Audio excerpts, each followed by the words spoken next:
Fala galera, sejam todos muito bem-vindos. No vídeo de hoje a gente vai falar sobre os impactos que os ciclos econômicos têm sobre os ativos financeiros como um todo.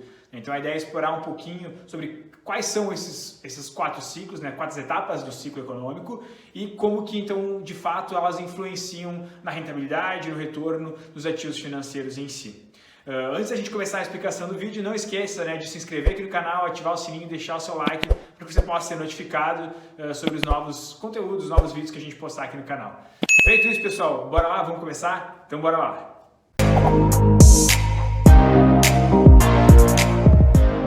Começando o nosso vídeo, eu queria falar um pouquinho sobre o que são os ciclos econômicos. Eles estão então ligados diretamente à concessão e contração de crédito. Isso acontece porque mudanças na taxa básica de juros, na nossa taxa Selic aqui no Brasil, têm impacto diretamente na atividade econômica do país. E normalmente, períodos de contração, pré-recessão, a taxa de juros está mais alta, o que acaba encarecendo então a distribuição de crédito, empréstimos, financiamentos, tanto para a pessoa física quanto para a pessoa jurídica. E com o crédito mais caro, o consumo das famílias e empresas tende então a diminuir e acaba então consolidando uma recessão. E aqui o que o governo vai fazer? Para recuperar dessa recessão, o governo diminui a taxa de juros, estimula o consumo das famílias e das empresas e faz com que mais recursos, mais dinheiro esteja circulando e, consequentemente, mais empregos sendo criados. E com esse consumo estimulado, provavelmente a gente vai ter uma demanda maior das ofertas, o que vai então gerar a inflação. E esse aumento na inflação vai diminuir o consumo e o ciclo então se reinicia. A ideia que a gente tem do ciclo econômico é muito difícil da gente saber quando um começa, quando o outro acaba. A economia ela é um grande organismo vivo e então a gente vai identificando fatores que nos trazem então o entendimento de que a gente está migrando de ciclo. E essa migração de ciclo, esse impacto na taxa de juros para cima ou para baixo, influenciando diretamente na criação de empregos ou não, no aumento ou não do consumo das famílias como um todo, acaba gerando um impacto direto também nos nossos investimentos financeiros. E é isso que eu quero falar para vocês agora na sequência, mostrar para vocês quais são de fato essas quatro fases, quatro grandes fases do ciclo econômico e o impacto que cada fase tem, com juros mais altos, juros mais baixos, dentro dos nossos investimentos financeiros, dos produtos financeiros como um todo. Falando sobre as quatro fases do ciclo, então a primeira delas é a expansão, depois nós temos boom, contração e recessão. A expansão é um momento que a economia do país está experimentando uma fase de crescimento constante na produção de mercadorias, serviços como um todo. Normalmente nesse momento as taxas de juros elas estão indo num patamar mais baixo, o que vai acabar estimulando em médio prazo o surgimento da inflação ou o aumento da inflação em médio prazo. Acaba sendo um bom momento para a gente botar um pouco mais de recursos em renda variável, porque o risco ainda está controlado e a gente vai passar por uma fase de expansão onde a gente vai chegar no boom que ainda vai surfar então uma valorização dessa classe de ativos, o que acaba tendo então uma margem de segurança um pouco maior e um potencial de retorno aceitável ainda. A próxima fase, o boom, que como eu estava comentando, é conhecido então como o pico do ciclo, onde a gente tem a produção de bens e serviços no seu ponto máximo na economia, a bolsa está subindo um monte.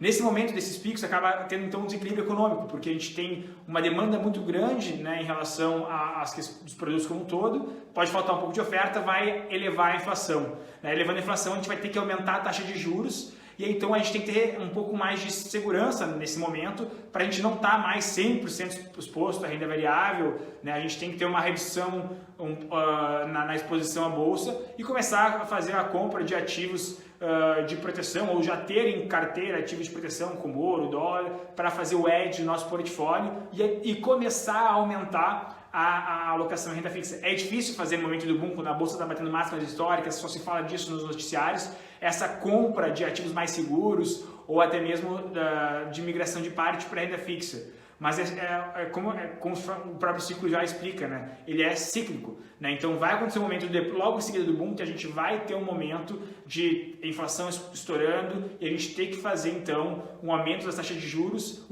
esse aumento das taxas de juros vai pressionar automaticamente o desempenho da renda variável como um todo. Então assim, no momento da expansão que eu estava explicando, é a última fase que a gente pode alocar recursos em renda variável para surfar essa valorização no boom e lá no boom a gente então realizar esse lucro, colocar no bolso e já pensar em ter ativos de proteção, em ter ativos de renda fixa, começando a um percentual um pouco maior na carteira, porque a próxima fase vai ser então algo que vai demandar um impacto bem forte dentro dessa questão do ciclo econômico.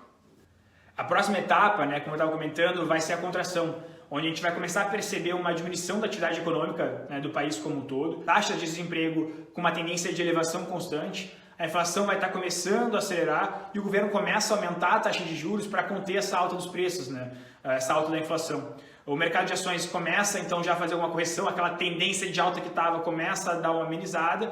Empresas mais frágeis, né, small caps principalmente, vão começar a sofrer e desvalorizar mais rapidamente. E os investidores, como em geral, começam a deixar os mercados, né, a parte de renda variável e a aumentar a sua exposição em renda fixa, porque a próxima fase do ciclo é a recessão.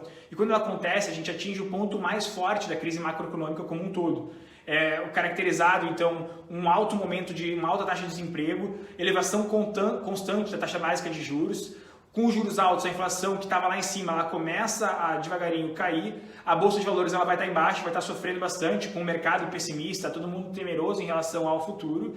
E nessa fase, com as ações bem descontadas, é um bom momento para a gente achar boas oportunidades. Geralmente, o que o investidor, né, não profissional costuma fazer nesse momento? Né? Ele vende a sua posição em renda variável porque está com medo e tudo mais e acaba indo para a renda fixa. Só que ao fazer esse movimento, ele vai pegar uma renda fixa com taxas boas, mas ele vai perder o potencial de valorização que ele teria, né, de, nesse momento, fazer novos aportes em renda variável com preço descontado e surfar o próximo ciclo que vai ser o boom. Né? Então o mercado ele vai repetir os cenários, a próxima etapa depois da recessão é a expansão de novo. Então assim, qual que é o melhor momento de fato para a gente fazer compra de ativos em renda variável?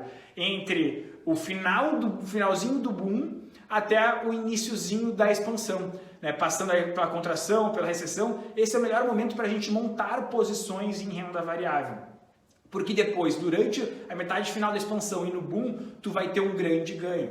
Né? Então isso que é legal de quando for montar um portfólio e pensar uma carteira, é estabelecer percentuais ideais para renda fixa e renda variável, que automaticamente, né, mesmo que tu não entenda de economia, não entenda dos ciclos econômicos, você vai conseguir entender que quando a renda variável cair bastante, é o momento da gente tirar uma parte da renda fixa e comprar essa parcela de renda variável para voltar naquele portfólio ideal. E o mesmo acontece no oposto, quando está no boom econômico, a parte de renda variável, as ações estão lá em cima, o teu portfólio que era talvez ideal ter 20% de renda variável foi para 30%, é interessante, né, fazer a venda de uma parte do seu portfólio de renda variável, fazer o rebalanceamento da carteira e comprar a renda fixa. Assim tu vai conseguir surfar sempre, né, com esses rebalanceamentos periódicos, o melhor momento de cada ciclo econômico. Como eu falei lá atrás, no início, é muito difícil de identificar qual é a fase, qual é o momento de cada ciclo econômico.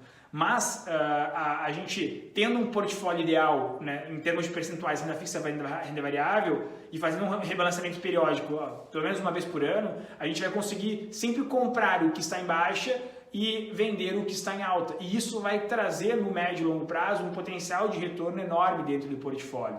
Então a ideia do vídeo hoje foi a gente falar um pouquinho sobre essas 4 fases, esses 4 momentos do ciclo econômico, para exemplificar que a taxa de juros que a gente vê no noticiário, a taxa Selic que a gente vê no noticiário direto, ela impacta diretamente não só o mercado de renda fixa como um todo, não só a economia como um todo, como também um impacto forte na carteira de renda variável. A gente não se dá conta muitas vezes disso. Então, é fácil a gente falar e entender que quando a taxa de juros está muito alta, as ações provavelmente vão estar descontadas. E não é o momento a gente vender nossas ações, é o momento a gente comprar mais. O mesmo vale no sentido oposto quando as questões virem a inverter. Né? Então, a ideia do vídeo de hoje foi falar um pouquinho sobre essas questões dos ciclos econômicos. Espero que tenha contribuído com vocês. Qualquer dúvida que vocês tiverem, escrevam para a gente no nosso site lá www.musacapital.com.br. Deixa aqui nos comentários que a gente entre em contato. Enfim, estamos sempre à disposição. Espero que tenham gostado. Não esqueçam de deixar o seu like aqui na saída. Até a próxima, um abraço.